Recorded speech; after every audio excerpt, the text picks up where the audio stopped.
Cuando miramos hoy a los países de la Hispanidad, vemos en su gran mayoría países con economías débiles y grandes masas de población empobrecida.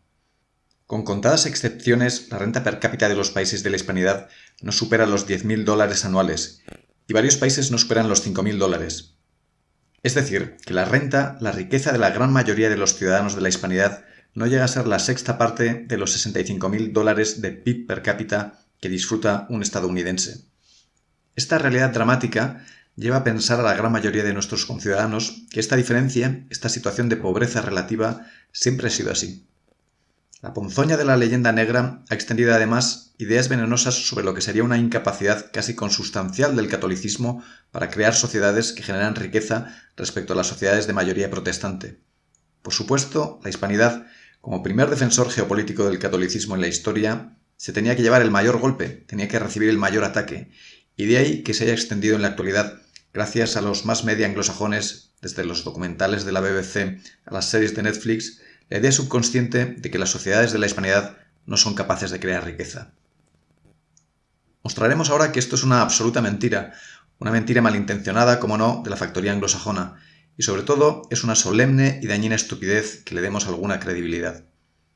A primera vista, constatamos que Francia, nación de mayoría católica, ha creado una sociedad de gran riqueza.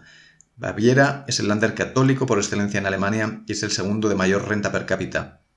Vayamos con los datos. Según un estudio de Jaime Rodríguez, historiador de la Universidad Autónoma de México, en la segunda mitad del siglo XVIII, solo el 13% del Producto Interior Bruto del Virreinato de la Nueva España se debía a la minería. Y eso que era un virreinato con importantes yacimientos mineros.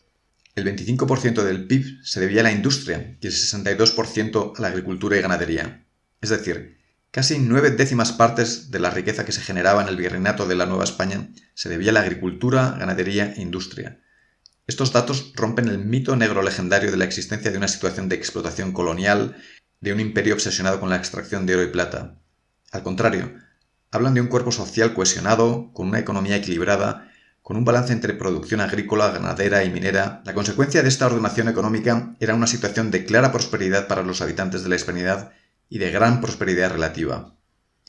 Las estimaciones de Cotsworth y Taylor, historiadores ingleses de la Universidad de Cambridge, hablan de que en 1800 el PIB per cápita de Nueva España, es decir, la riqueza media por habitante, era el 65% del PIB per cápita de Estados Unidos.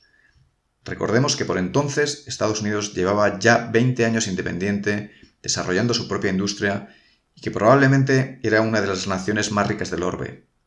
Se estima que su PIB per cápita por entonces era el 150% del PIB per cápita de Inglaterra, es decir, un 50% mayor. El PIB per cápita del Virreinato del Río de la Plata se estima que era similar al de Estados Unidos. En resumen, la riqueza media de un mexicano era similar a la de un inglés y la de un argentino aún mayor, similar a la de un estadounidense. Hoy día, el PIB per cápita de México o de Argentina apenas llega al 15% del de Estados Unidos, en torno a unos $9.500 versus los 65.000 de un estadounidense. La pérdida de riqueza comparada ha sido colosal. Pero no son solo los datos de las haciendas virreinales.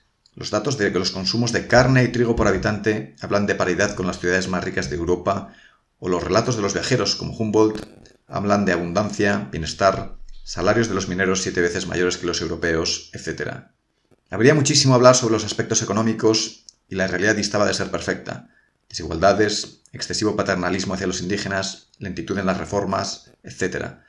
Pero lo que parece una realidad innegable es que la prosperidad relativa de la Hispanidad era mucho mayor cuando estaba unida, protegida y organizada. El actual presente de pobreza ha sido prácticamente inevitable tras la explosión de la Hispanidad en 20 naciones débiles y enfrentadas. La subyugación de las sociedades de la Hispanidad, incluida entre ellas la propia España, a la acción sofisticada de dominación financiera del mundo anglosajón fue inmediata.